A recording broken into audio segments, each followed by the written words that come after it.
Welcome to another edition of Cal's Corner Radio here on the X Zone Broadcast Network. My name is Kal Korff, and I'm your host, and the executive producer of the show is the one and only Rob McConnell. Now, folks, as I mentioned pretty much at the top of every show, the purpose of Cal's Corner is to cover everything from politics to the paranormal, and that's a lot of different subjects. So, since that does include a lot of things, let's go a bit all over the map today and get caught up on some things, including world events.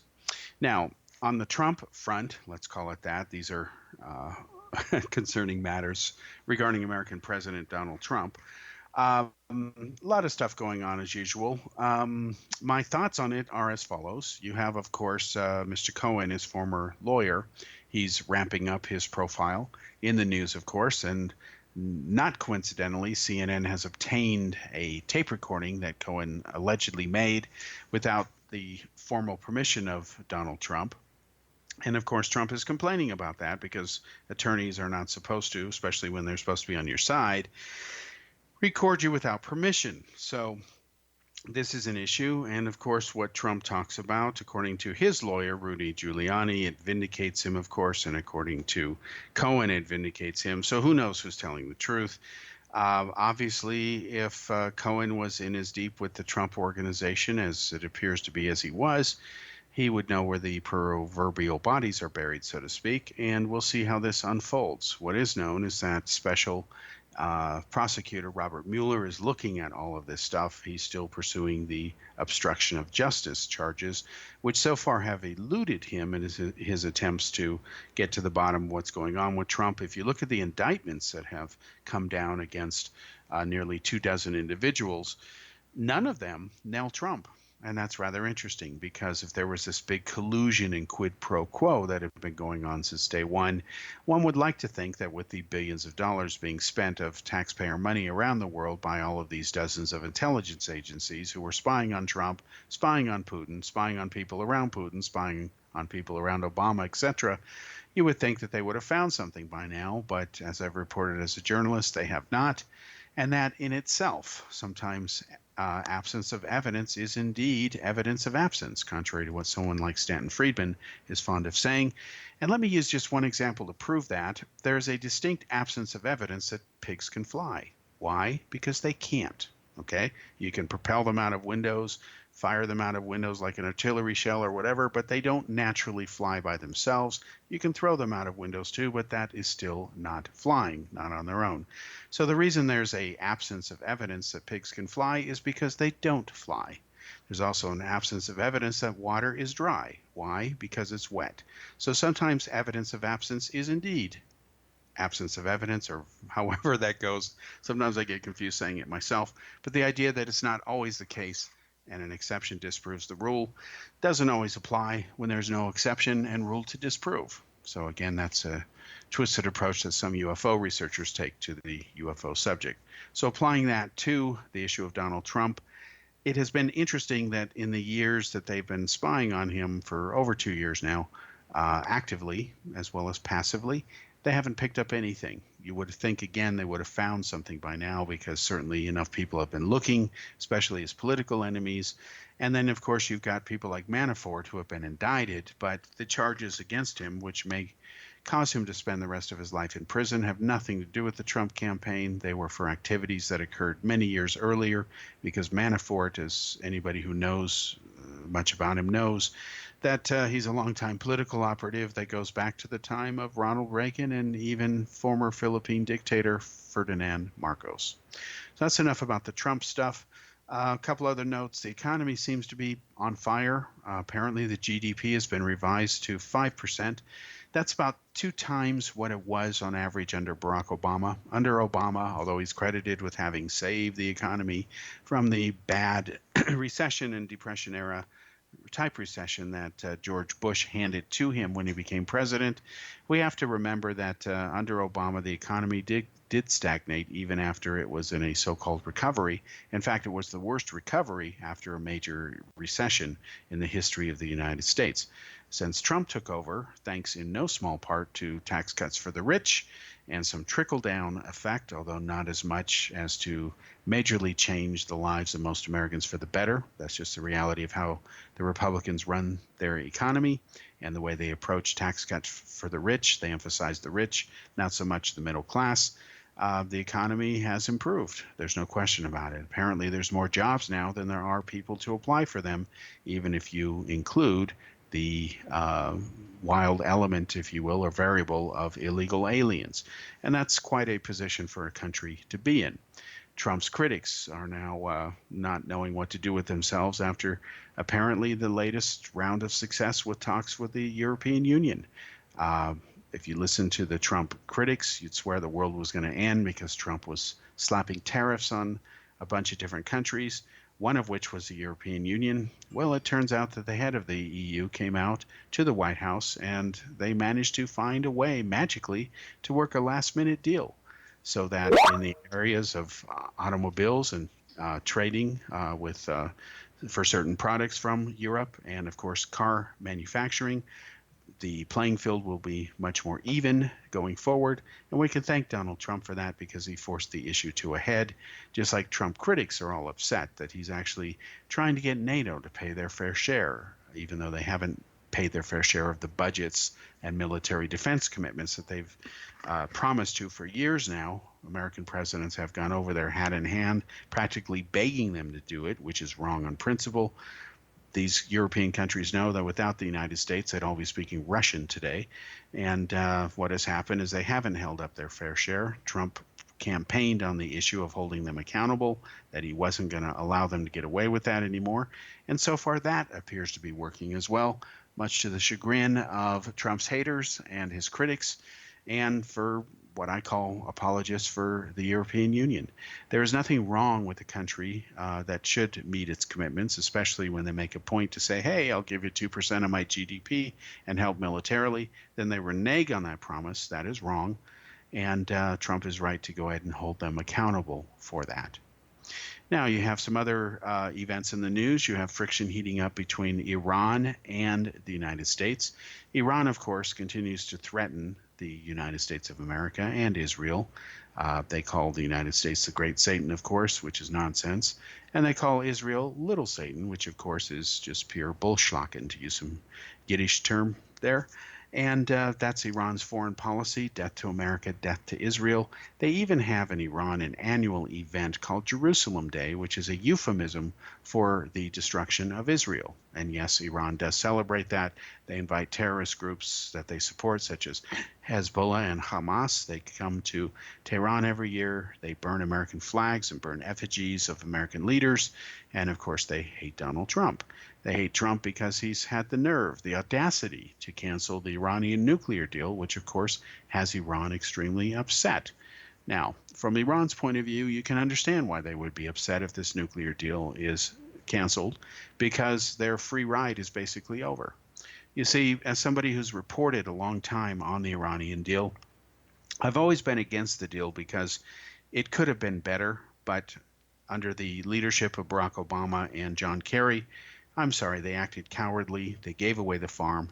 And Obama outright lied, as I've documented as a journalist reporting on this, when he tried to sell the Iranian deal to the global public. He outright lied about that deal, and there's no excuse for that. If there was if the Iranian deal were so great, it should sell itself, so to speak. You shouldn't have to lie to convince people that you have a valid argument. The moment any argument is based on lies, it loses its legitimacy. It doesn't matter what the subject is, and the Iranian deal is not an exception to that universal truism. Now, what are some of the lies that Obama said? Well, as we've covered on the show briefly, he talked about it being the most comprehensive inspection regime ever imposed on another nation. Nonsense. The inspection regimes in North Korea, Libya, and Iraq were much more extensive. And of course, in the case of North Korea, that failed so far until Trump has forced the issue to a head. Whether you like Trump or not, you have to give him credit that there has not been any more provocative missile tests from North Korea over the last few months. And that, of course, has his critics up in arms because they don't know how to respond to that. The fact that there haven't been is good news, but of course they don't want to admit that, because if they did admit that as good news, then of course they'd have to give credit to Trump, and they wouldn't want to do that. Hillary deserves all the credit, and we know that game that they play. So Obama lied about the deal with Iran being the most comprehensive deal there was. Remember the so-called disarming of Syria? That didn't go anywhere. Weapons of mass destruction continue to be used by that country. He also lied when he said that there are snap inspections. Now, a snap inspection means UN weapons inspectors can show up, demand to see a facility, snap, no notice, they're entitled to see it, but there are no snap inspections under the Iranian agreement. In fact, in order to see a facility that is disputed, you have to have 24 days written notice. Iran has a right to reject that request, and then it goes before yet another wonderful UN committee. 8 nations have to agree that Iran is in the wrong, and then Iran can always say, I'm not going to listen to you guys, and walk away anyway. That is how tough the Iranian agreement is. And perhaps Obama's worst offense was when he said that it was a permanent solution. Now, you can look up the word permanent. I certainly did in the dictionary, because I wondered after hearing Obama if somehow it had automatically changed. You never know in today's world, where we have over 70 genders and ridiculous thinking like that. And what happened is it's not a permanent solution. Even Obama admits that the agreement essentially expires in 10 years. Basically, the bottom line is that the Iranian agreement kicked the problem down the road past 2 terms in office of Obama's successor, which at that time the Democrats unfortunately thought was going to be Hillary Clinton, and Donald Trump proved them wrong. All right, we'll be back after this commercial break, and we'll continue here on Kal's Corner.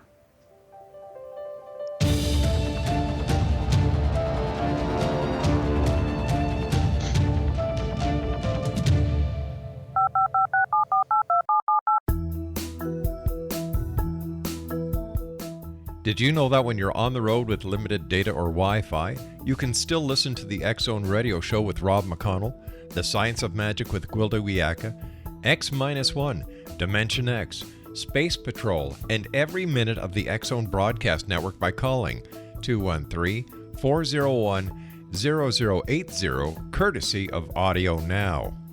No smartphone, app, or internet needed. It saves your data plan, and it's free if you have unlimited minutes.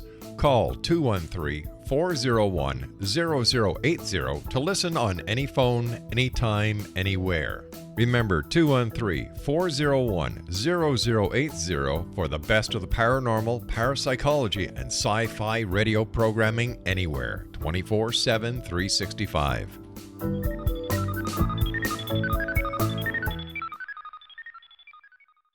You have heard of the X-Zone? Now watch it on Simul TV. Plus 500 video games, live TV channels, free video on demand, worldwide, and more. Does this sound like tomorrow's television? Well, it is, but you can have it today, right now. It is Simul TV. Simul TV offers what the others only wish they could provide. 15 exclusive channels like X-Zone, sci-fi, and horror. We are worldwide. No other provider offers that.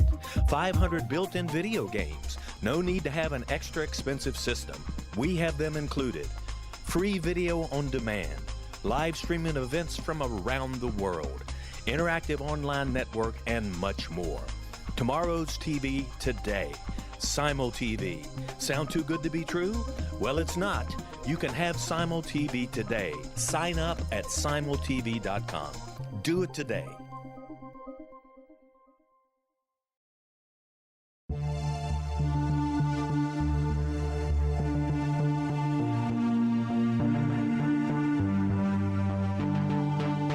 We live in rapidly shifting times of extreme volatility and uncertainty. Such profound change brings a unique opportunity for the evolution of consciousness. I'm Gwilda Wiyaka, host of Mission Evolution Radio Show, a program that explores the latest scientific developments and deepening spiritual truths supporting human evolution. Join me on xzbn.net, where I interview leading experts in science, physics, medicine, spirituality, and more. By applying divergent viewpoints to leading-edge topics, we uncover expansive and evolutionary truth to assist you on your path to enlightenment. More information and past episodes are available at missionevolution.org.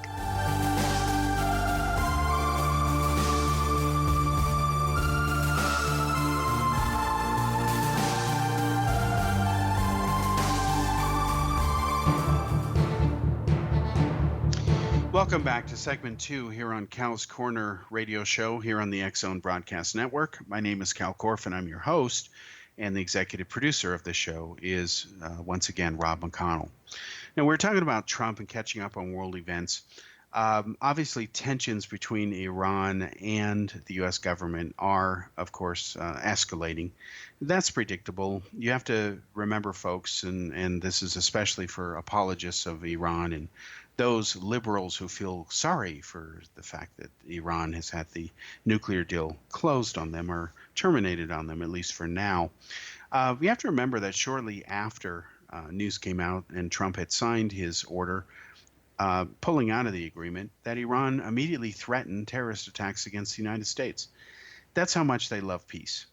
Now, again, I'm going to repeat what I said. You can actually Google this, search right after within a day or two after Trump made his announcement that he was withdrawing from the Iranian agreement, and you will find that Iran was busy going back to what it does, making threats, again, to attack people with terrorist attacks. Iran has threatened to close down the Strait of Hormuz, which is not going to work because Iran's navy's a joke. They have no military ability to enforce that. Saudi Arabia has now announced that they are suspending the transport of oil tankers through the Red Sea because of Iran's threats. And what has happened is Iran has tried to fire a couple of missiles via its Houthi proxies against the Saudis. Saudi Arabia is an ideological, political, and geographic enemy of Iran, because you have to remember that what's going on between Iran and Saudi Arabia is a battle that has gone on for over 1,400 years. These are Muslims killing fellow Muslims, and they love doing that, by the way. I'm going to be honest with you. If you look at people who are into believing, Sunnis who are into believing that Shia Muslims are heretics and vice versa. Shias believing that Sunnis are heretics. Both sides claim to follow the one true path of Islam, quote unquote. They've been killing each other ever since Muhammad died. There was this problem for a successor, and they even killed his last wife, who was a young Jewish girl that he had married when she was, I believe, 11 years old. And so what happened is this struggle within Islam has gone on ever since then. This is why certain terrorist groups love to kill each other, because they believe they're doing God's work. And as far as I'm concerned, my own personal view, if Hezbollah and Hamas want to go at each other, I think we should set up a nice island and let them go have it. And, whoever wins, let them be the victor. Who cares? But there is this conflict in there, and it is real and hardcore because it's at the national level, meaning Iran's government is, of course, Shia Islam. They are the headquarters, if you will, of the Shia religious universe. And, of course, the Saudis rule the other side of that roost, which is the Sunni Muslims. They are the head of that. When you have terrorism in Pakistan, for example, unless it is a Shia group, most of it comes from terrorism sponsored by Pakistan from their fellow Sunni Muslims in Pakistan, who love, of course, to attack India because they're not Islamic. So this stuff gets complicated rather quickly, but again, it boils down to a bunch of basic stuff that happened over 1,400 years ago. And today's feud between those two countries, despite the Quran commanding Muslims not to kill each other, just like the Bible and the Pope forbid a long time ago Christians from killing each other, a lot of those followers didn't get the memo, and they engage in violence anyway. And of course, it causes problems for the rest of the peace-loving world. So that's what's going on in the Middle East. There is some tension there. An Australian diplomat has leaked to the media, this is a story that's a few years old, that he expects the United States to launch as early as next month a surprise sneak attack against Iran to destroy its nuclear facilities. Who knows whether that's going to happen, but he has indicated at least that Australia stands ready to stand shoulder to shoulder with the United States should that action be taken. You see, if you now that Barack Obama's out of office, folks, uh, politicians are speaking up. They're no longer cowed by feeling that they have to be politically correct, and neither is some of the media. That the Iran deal is not a good one because it doesn't permanently eliminate Iran's abilities to make nuclear weapons. In fact, Iran's whole plan this entire time over these decades that they've had their secret nuclear weapons program is to reach breakout point and then use the threat of developing nukes to essentially extort concessions from the West. And of course, the West is often too passive and stupid enough to agree to pay an extortionist, just like it, tried to kowtow to Saddam Hussein for many years before that issue was finally brought to a head, meaning Saddam was removed from power. So in the case of Iran, it knows that it cannot fight a war that it could win of any depth or any length. It knows it is vastly outnumbered. It doesn't have an air force that is credible. Its air force goes back to the 1970s and still needs spare parts, by the way, to make it fly. Spare parts that are decades old from the old McDonnell Douglas company before Boeing bought them. And of course, the only thing it really has going for it are fanatical terrorists, which of course are a danger. These are people willing to kill anybody on command and die for, the so-called cause of God in their religion. And then, of course, it has about 1,000 missiles. That's about all it has. But it has about 1,000 missiles, and of course, if they were to be launched against a country like Israel, it would cause devastation that was beyond measure. On the other hand, Israel's a nuclear power, and they could easily retaliate, and there would be no Iran, literally. And Iran, of course, knows that. You see, while all of these leaders of terrorist groups, they talk about dying for God, dying for Allah, how glorious it is, you'll notice a pattern there that their followers don't seem to be aware of, and that's why these leaders of terrorist groups get away with the stuff that they do. You'll notice the pattern is that they get everybody to die for them while they live. Look at bin Laden. Look at the relative life of luxury and seclusion that he led in Pakistan. While he couldn't go and take his cat out for a walk, assuming he had a cat, since they don't like dogs, who knows. Point is, bin Laden wasn't hurting. He wasn't living in a cave. He was able to even watch porno. Bin Laden apparently had a lot of it, and that, of course, is against his religion. So these people who are terrorist leaders, they get away with what they get away with their crimes because they get people who are dumb enough to follow their orders and blindly do what they say, even if it means committing mass murder. They're brainwashed people. People are missing something. People who somehow found a connection or a sense of belonging in this terrorist group. And of course, the leaders of them, they love to live and stay alive and fight another day, or at least get people to do their bidding for them. And of course, they're not eager to go ahead and make those sacrifices. Bin Laden could have martyred himself many years ago if he was really serious, but instead he chose to, get other people to do it for him. And that's exactly how these people work. So you notice that the leadership of Iran is always talking about death to America, but they're not willing to stand there on the front lines and lead that charge because they want to live. And this is true of the leaders of Hamas and Hezbollah and so on. And it's actually hypocrisy on their part. If they don't want to walk their talk, then they should be exposed accordingly. But people who believe their rhetoric are probably not critically minded enough to see through it.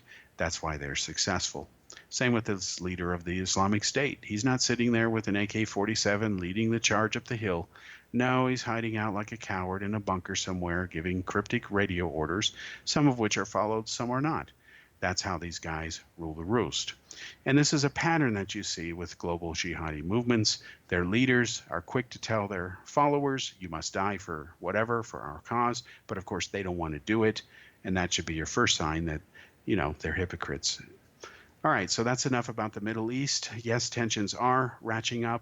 Specifically, I want to end this segment on a note that where they are really ratcheting up is between Israel and Iran. But in this case, because Obama is not in power, Israel has a strong ally in American President Donald Trump. The United States is probably more pro-Israel during Trump's term than it was for many years under Obama, of course. You must remember that Obama was widely criticized, even within his own party, for what was called an apology tour. That is, that shortly after he came into power, he went to the Middle East and he started apologizing for American behavior, and he even went ahead and made it clear that he wanted some changes in the Middle East. Now, here's a person who ran against the idea of regime change, slammed George Bush for it, but as soon as he becomes president, he wastes no time in helping oust a longtime Egyptian dictator, Hosni Mubarak, who was probably the most steadfast U.S. ally in the region of the Middle East, other than Israel. He wastes no time in, of course, getting rid of Muammar Gaddafi of Libya, had him made sure he could be found and killed. And then, of course, he wasted no time mucking around in Syria because he got the bright idea that if he invoked regime change there, it might bring democracy to Syria. And Obama made the same mistake he attacked Bush over, which was having no post-war planning. And anytime you invade a country and destabilize it, and you don't have any post-war planning, you're going to end up with a lot of problems because you didn't prepare for anything. And that's exactly what happened in Iraq. There was no post-war planning when Bush invaded that country and removed dictator Saddam Hussein. As a consequence, Iraq became the most unstable region on the planet. And of course, the United States owns that debacle. It is still unstable. Iran has gained nothing but power during the years and influence in the region when Obama was president for 8 years in office. And of course, that is being now reversed under Trump. And of course, it needs to be. Iran needs to be curtailed, and they need to be exposed for what they're really about. On the other hand, the Saudis, because they are changing, they need to be embraced, and they need Saudi Arabia. We should embrace those changes in Saudi Arabia because they're westernizing and liberalizing, including giving women the right to drive cars, not cover themselves, and even fly fighter aircraft. All right, we'll be back after this commercial break here on Kal's Corner, and we'll continue, and we'll switch to different subjects, so-called paranormal. We'll be right back.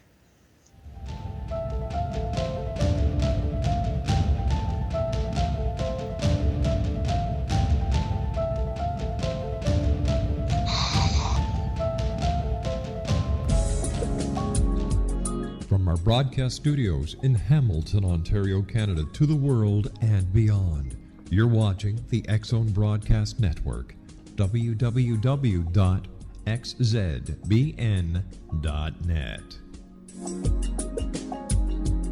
AVS Media Demo. You have heard of the X-Zone? Now watch it on Simul TV, plus 500 video games, live TV channels, free video on demand, worldwide and more. Does this sound like tomorrow's television? Well, it is, but you can have it today, right now. It is Simul TV. Simul TV offers what the others only wish they could provide. 15 exclusive channels like X-Zone, Sci-Fi, and Horror. We are worldwide. No other provider offers that. 500 built-in video games. No need to have an extra expensive system. We have them included. Free video on demand. Live streaming events from around the world. Interactive online network, and much more. Tomorrow's TV today. Simul TV. Sound too good to be true? Well, it's not. You can have Simul TV today. Sign up at simultv.com. Do it today.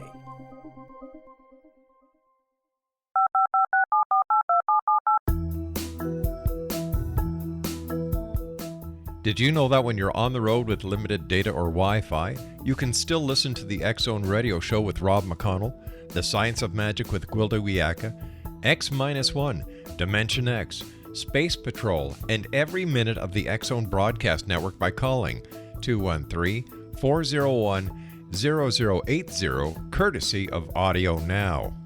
No smartphone, app, or internet needed. It saves your data plan, and it's free if you have unlimited minutes. Call 213-401-0080 to listen on any phone, anytime, anywhere. Remember 213-401-0080 for the best of the paranormal, parapsychology, and sci-fi radio programming anywhere, 24/7, 365.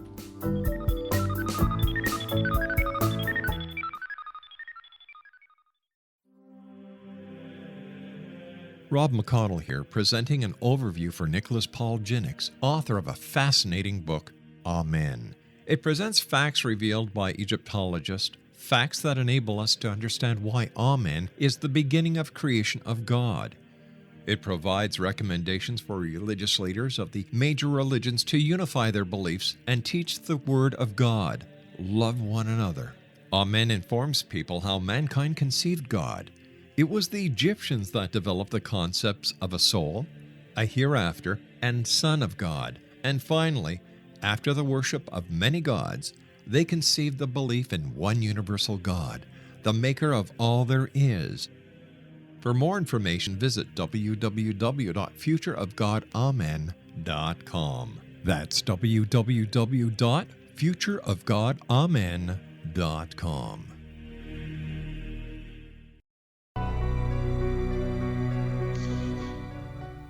Welcome back to Cal's Corner Radio here on the X-Zone Broadcast Network. My name is Kal Korff, and I'm your host, and the executive producer of the show, once again, is Rob McConnell. Now let's switch to the so-called paranormal real quick. As you know, there's going to be a so-called blood moon coming up. It's due to hit any time now, and it, of course, is going to be the longest blood moon, apparently for the next 100 years. Now, every time there's a blood moon or an eclipse or some astronomical phenomenon, I get a little jaded when I hear these news events because I have two thoughts. One is great. I love eclipse, blood red moons. I love astronomical phenomena, and I love astronomy. It's the first area of science I fell in love with when I was about 4 years old, actually. I remember those days. And I've always been fascinated by, of course, with astronomy and other worlds, things like that. But when I hear that these things are coming, they're always accompanied by stupid headlines like people believe the world is going to end, there's going to be World War III because the blood moon is referenced in the Bible, whatever, some ancient text. Folks, don't fall for this nonsense. I'm going on record as predicting that World War III is not going to start on cue when the blood moon hits. It's not going to last the length of the blood moon. And I don't think there's going to be a war that's going to break out having to do with the blood moon at all. If it does, I think it's a coincidence, or people who believe in this stuff might start some problems. And of course, that is a problem. We have to remember that in the late 1990s, millennial madness was sweeping the world again, especially the West and the United States and Western Europe. Millennial madness was simply that a lot of people believe around the millennium that Jesus is coming, or the world is ending, or the prophecies, or the prophets said this, whatever. There's all kinds of people out there who believe in weird things. But it didn't happen. In fact, I was one of the few people back then who was trying to tell the media, who wasn't listening, that this is just nonsense and it's predictable historic tripe, meaning every 100 years you always have end of the world types who are saying Jesus is going to come because the century is coming. Well, one could easily predict that that didn't happen, or it wasn't going to happen, and of course it didn't happen. That doesn't prove it won't happen if Jesus really was who people believe he was, but you can't prove it ahead of time. You can only say, well, it was written down, and it may or may not be true. Who knows? So the point is, I remember very specifically talking to the media, and they didn't seem to have an interest in a grounded story that would tell people, nope, the world's not ending. Just enjoy your New Year's Eve party in the millennium and live life. That wasn't as exciting as the idea that the world might be ending, or that terrorists might be looking to end the world around the year 2000. And Al-Qaeda was, at that time, trying to launch dozens of terrorist attacks. Around 50 of them were thwarted by the FBI and international law enforcement, most of which were never the details of which were never released publicly. There was a few of them. But to make a long story short, what happened, as you may recall, there was this Heaven's Gate problem. There was this cult, the UFO cult, formed by people who used to call themselves he and she. I remember them when I was a young boy because I didn't know what a cult was, and I remember asking Stanton Friedman about them. He told me about them, and that was their shtick back then, as they used to travel around the country, I believe in a van or a bus, something like that, and they used to recruit people to join their cause and eventually have contact with the aliens they said were from a mothership. All these decades later, they were still going strong. They had dozens of followers around the world. And of course, they got caught up in this Hell-Bop nonsense where supposedly there was a photograph taken of a alien ship that was a companion to the Hell-Bop comet. It turned out that that image in the photo was actually a digital artifact, a flaw in the processing of that data signal. But it caused a minor panic, and it caused this one particular group to freak out. They killed themselves. And then guess what happened? After they killed themselves, my phone rang off the hook. All kinds of media types wanted to talk to me because suddenly I was able to predict this accurately, which I thought was comical since I don't have psychic powers. I make that very clear to people. But I do understand history, and I am a student of history, and a basic read of history shows that thanks to religious superstitious nonsense, you have people believing that the world's going to end, or that this number means this, or it's a symbol for this, or because it's a 3, it must be a trinity, or whatever. You've got 3s, you've got 7s, you've got 12s, you've got 1. You've got this number stuff going on where people have all kinds of explanations to justify these numbers, even though numbers themselves are man-made constructs. It's a way to help us keep track of things. That doesn't mean the universe runs on them. If it were, it's mighty generous of the universe to take a human system and adapt it universally. But of course, it doesn't really work that way. That's just our ego projecting this. So now you have people predicting the blood moon means something significant other than basic physics of astronomy. I'm not going to bother explaining to you how a blood moon really works. You can Google it yourself. For those of you who don't know, you can learn something. All I'm trying to reassure you in my non-psychic way with no psychic powers is there's no evidence that the world is going to go through some special event just because there's going to be a blood moon. I wouldn't go ahead and sell my home. I wouldn't quit my job. I wouldn't pack up my family and go to the mountains and, try to survive the impending Holocaust or nuclear war. It's just not going to happen, folks. So hopefully you'll be a little objective when you listen to some of these predictions and just blow them off as just being a bunch of hooey, because that's exactly what they are. In fact, I do know people, because I know people who believe in all kinds of things around the world. I do know people who actually believe that a blood moon is a sign of something, some gloom and doom pending. Well, just like people tell me, the world was going to end on this date or whatever, I always ask them a simple question, and I would encourage you to do this. Ask them if they really believe what they're saying, and try to keep a straight face. If the answer is yes, they really do believe it, make them a bet. Ask them to bet anything that's important and see what happens.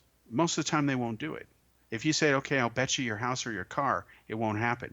All of a sudden, they're not so certain or confident. They don't want to bet, because if they lose that item. That's how full of faith they are.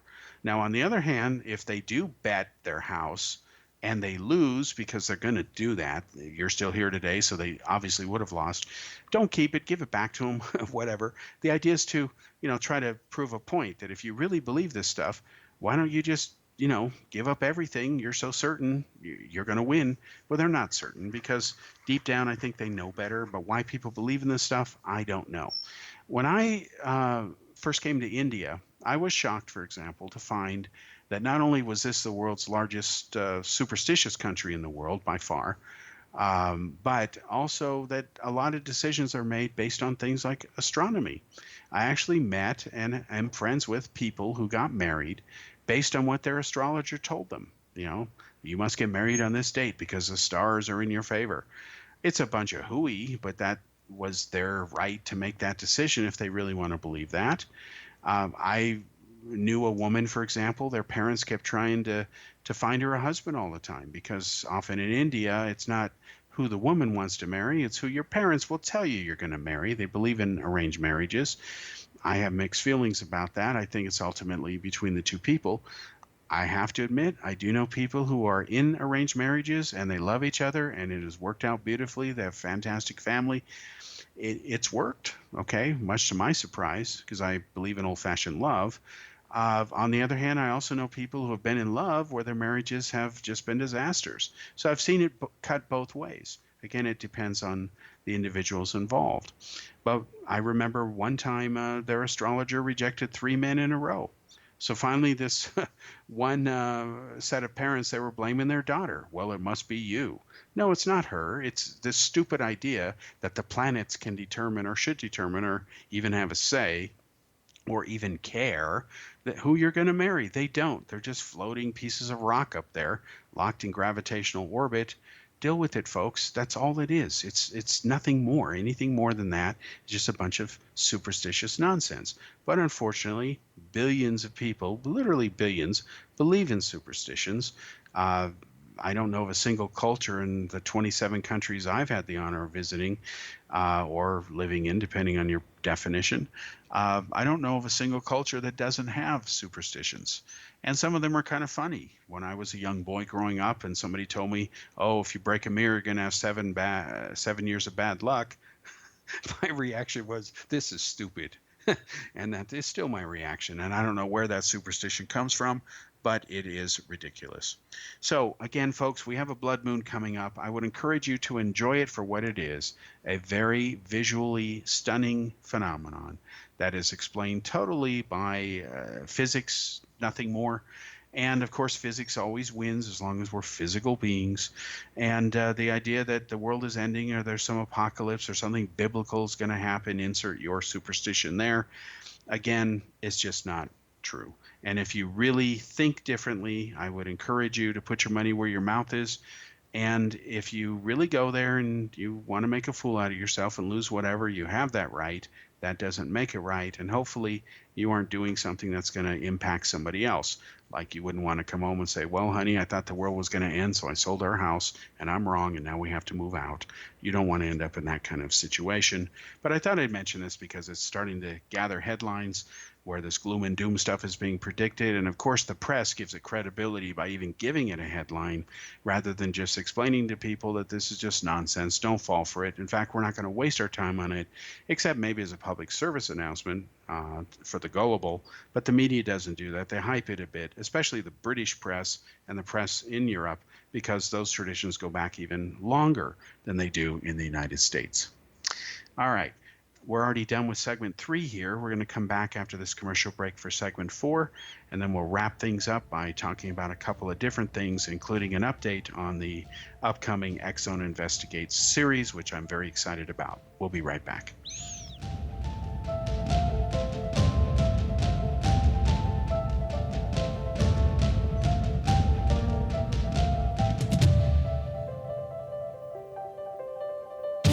You have heard of the X Zone?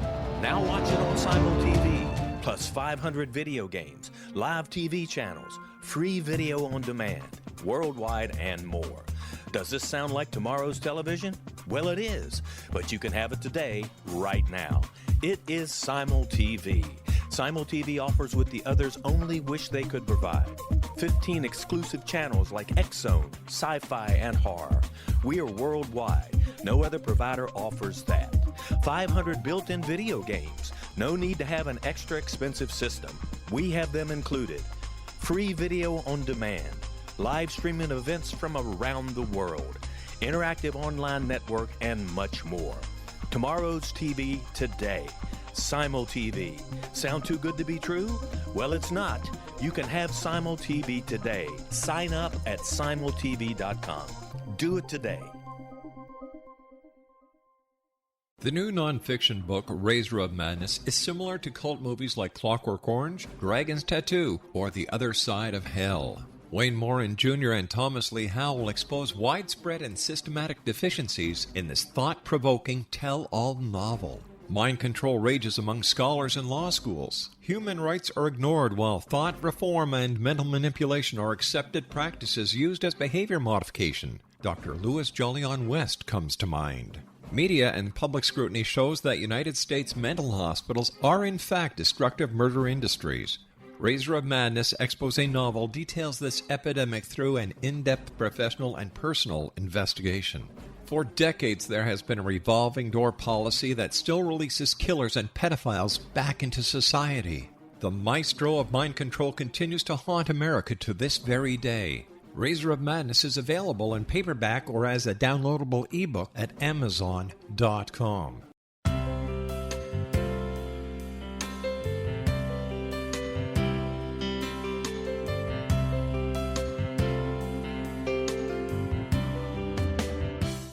concept of a new age has been around since the late 19th century, yet much of its original meaning has been lost.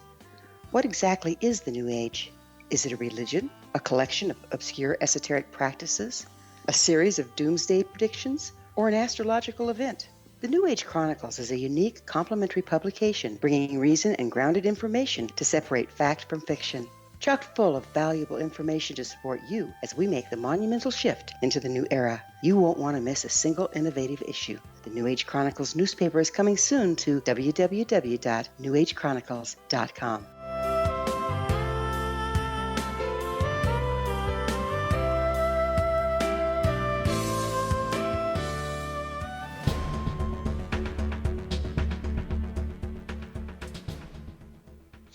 Welcome back to the fourth and final segment of Cal's Corner here on the X Zone Broadcast Network. My name is Kal Korff, and I'm your host, and the executive producer of the show is, once again, Rob McConnell. Now, to summarize real quickly the blood moon thing, the reason this is special coming up is because Mars is going to make its closest approach to Earth that it ever has for the past 15 years or for the next 15 years. And it's going to happen during the longest blood moon eclipse of this century, of course. So what that means is that the moon and Mars will dominate the overnight hours on July 27th and into the morning of the 28th, which is really cool. And they'll be traveling across the sky besides each other while appearing to be only about 5 degrees apart, which is about the width of 3 human fingers held at arm's length. So you're going to see these there. In fact, I would encourage you to, if you have a smartphone, download any number of astronomy viewer Skyview apps, as they're called for short. When you download them on your phone, you can hold them up, above your head, point them in any direction in the sky. And what you'll actually see is all the stuff you're missing that you can't see with the human eye. So you can actually see where the different planets are. And there's one simple rule when looking at planets versus stars. It's very simple. Try to remember this, folks. If you look up at what you think is a star or a planet, well, how do you tell with your naked eye what the difference is? Well, it's very simple. Remember the old childhood nursery rhyme, Twinkle, Twinkle, Little Star. If the light twinkles, it's a star. If it's a solid, emitting, steady light, it is a planet, okay? And the reason has to do with the obvious fact that stars emit light on their own due to the nuclear process. And, of course, planets reflect light that hits them and bounces off their atmosphere, like in the planet Venus. That's why it's so bright, because it's close and it's got a very reflective atmosphere. And it appears as a steady, bright white light, whereas a star will twinkle a bit. That's how you can tell the difference. And if you get one of these sky viewing apps, which I love personally, you can actually look at where these planets are and what the stars are, the constellations are, stuff you couldn't see from the human eye, especially with the human eye, especially if you're in a city. The viewing, of course, is much better in the countryside, in the mountains. All right, so that's enough about that blood moon. I hope you enjoy it. I plan on seeing it if possible. Unfortunately for me personally, I missed a lot of these celestial phenomenon for many years in India because I just wasn't in the right spot on the right world, in the right part of the world to enjoy witnessing them, including some of the total eclipses. In fact, I noticed a lot of them were very nicely viewable from the United States, but of course I wasn't there at that time, and I was in India and I missed it. But I envied the fact that my friends took some great pictures, like astronomer friend of mine named Bob Schaefer. He's taken some great photos over the years of some of these phenomenon, and thankfully he shared them on his Facebook page. All right, let's talk about things having to do with mysteries and outer space and aliens and all kinds of stuff like that. As I mentioned in the last show, folks, there is a series in production now called X Zone Investigates. I'm excited about it for a couple of reasons. One is it really has nothing to do with hosting it, meaning I'm hosting it. If I take myself out of it, let's say John Smith were hosting it or anybody else, I'd still be excited about this series because there's going to be at least 6 episodes to start with. And what the series will do in every episode is definitively solve a mystery. And the mystery can be from history, it can be from the paranormal. It is a universal mystery that most people either don't know the answer to or believe the wrong thing, or they're really into. It's something that's very popular. And of course, I haven't revealed yet what all the different subjects are that will be covered in the episodes. The only one episode I did mention, episode 6, is going to be the Tic Tac case, or what I mockingly call sometimes the Tic Toc case, because there's something really fishy about it. And of course, we will get to the bottom of that, as I announced last week, through the front door, doing good old fashioned investigative old school type journalism. That's how we're going to solve that case. We also use the same methods, of course, let's call them reality methods, if you will, of science and physics and forensics to solve some of the other mysteries as well. And that's, again, the most exciting thing about this series that I find personally most compelling. Imagine you're going to watch a 1-hour documentary on subject X, knowing that at the end of that show, you're going to have a mystery solved. And we must always welcome that. I know mysteries intrigue people. I love mysteries myself. But one thing I don't like are what I call man-made or artificial mysteries. These are contrived mysteries, so-called mysteries that exist but really shouldn't. Okay? I don't mind natural mysteries. I'm fascinated by everything I don't know. But again, what I don't like are BS or artificial mysteries, man-made mysteries, mysteries that exist when they have no valid reason to. Either the researchers were lazy, nobody did the right things, whatever the reason is, I don't like them. I prefer natural mysteries. So in this case, in each of these episodes, we're going to take a famous case on a subject. And by the end of that show, you're going to be given the who, the where, the what, the why, the where, the when, and the how. You're going to be given everything, so that by the end of that episode, you can say, aha, it has been solved. It's been nailed. Maybe your own theory was wrong. Now you'll know why, because you'll know how it was determined, whatever the facts were. You'll know what they really were. You'll know when they happened. So that's, to me, is what is the most exciting thing about this show, is because we have resolution. It won't be that it's going to be about subject X and then a week later we still don't know. No, it's going to be solved definitively, and you can show your friends and settle a lot of arguments, win some bets, whatever you want to do. People talk about this stuff all the time, but there's very few networks that will do the right thing to bring what is ultimately resolution to a subject. And let me easily prove that. Bigfoot, okay? Ghosts. If you look at other networks, what they're doing out there, even National Geographic, as factual as they have been historically, still perpetuates the myth of Bigfoot. You look at these ghost hunter series that have been going on for years, they're still hunting for ghosts. Well, why haven't they found any after all these years? Could it be that they're either not competent ghost hunters? Could it be that ghosts don't exist? Could it be they're looking in the wrong places? You don't know, because they don't do anything to solve that issue.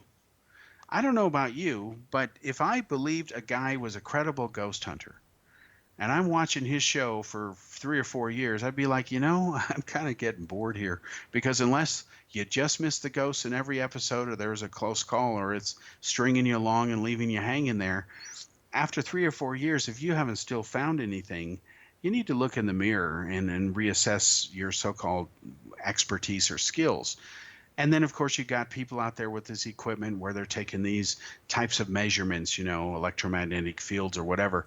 That's, again, another whole can of worms. But the difference in this show is that when a case is tackled, it is tackled and solved permanently so that you can move on to the next thing. Now, that doesn't mean everything out there can be explained. There's going to always be a lot more mysteries than there will be solutions for them. We will never know everything that there is to know, no matter how long we live or where we are. It's just reality of nature here. But that doesn't mean there's not a lot of stuff that we are certain of, that we can prove. There is a lot of stuff, and it's time to focus on that, because what happens is this, and I've seen this as a researcher and those who have been into the paranormal and other subjects as long as I have for decades, you see this pattern. You have people believing something initially, then of course you have a minority of people claiming the opposite, And then, of course, after a while, the conspiracy crowd wins because their opponents eventually give up or just get bored and move on to other things.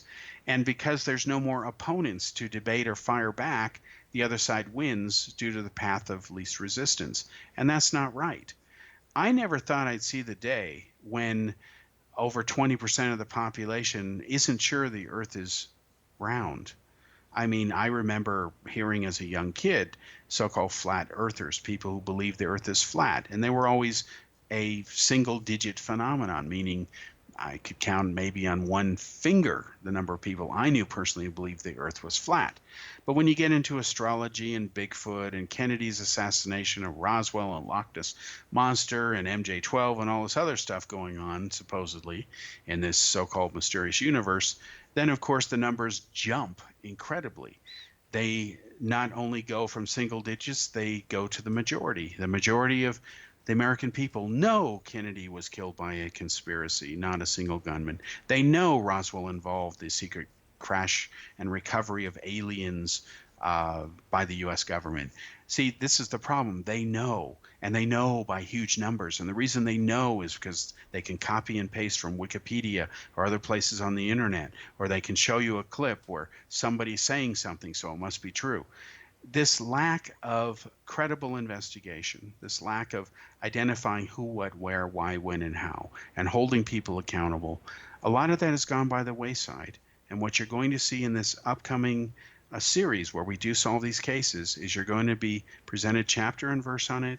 You're going to be able to independently verify the data yourself, and you will, if you want to, start to be able to hold people accountable because you'll be armed with all the facts, and that's all you need, because the best way you can win any argument or settle it is with facts. If you stick with facts, you can't lose.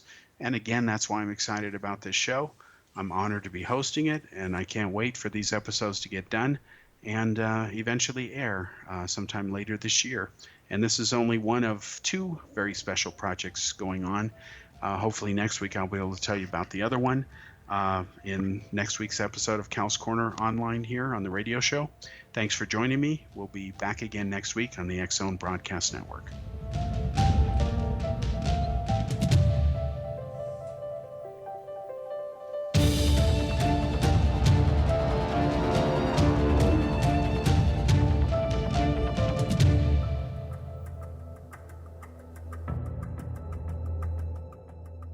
Modern Esoteric, Beyond Our Senses by Brad Olson, consummates the lifology story about where humanity originates. It is the lost continents, the primitive wisdom, the mythos of creation, and the rethinking of ancient history as we are taught in academia. There is much more to the story than what we have been told. As this is the first book in the Esoteric series, Modern Esoteric starts at the beginning of time and accelerates up to this modern age. Future Esoteric is book 2 in the series and takes a forward-looking position ahead of today with an open and honest examination of the ET issue and various unexplained phenomena. To discover the writings of author Brad Olson, visit www.bradolson.com. That's www.bradolson.com.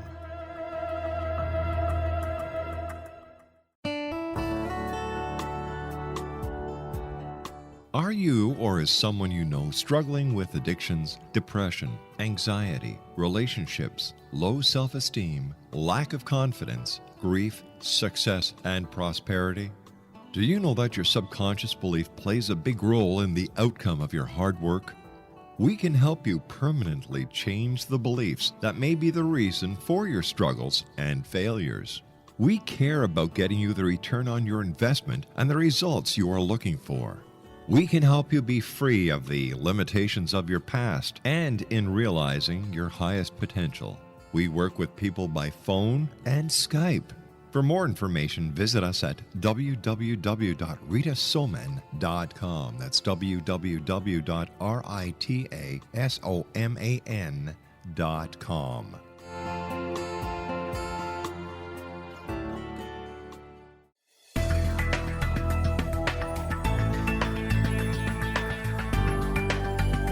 Do you think you have energy problems in your home? Do you feel better when you're away than when you're home? Joey Korn is a global leader in the world of dowsing who specializes in personal energy clearing and space clearing. He can help you create an ideal energy environment in your home no matter where you live in the world. Learn about his remote spiritual house cleaning services and much more at www.dowsers.com. You can get Joey's book, Dowsing, A Path to Enlightenment, as well as other dowsing books and tools, Kabbalah books, and Walter Russell books. Joey's work is really amazing. Go to dowsers.com right now. That's DOWSERS.com or call 1-877-DOWSING. That's 1-877-369-7464.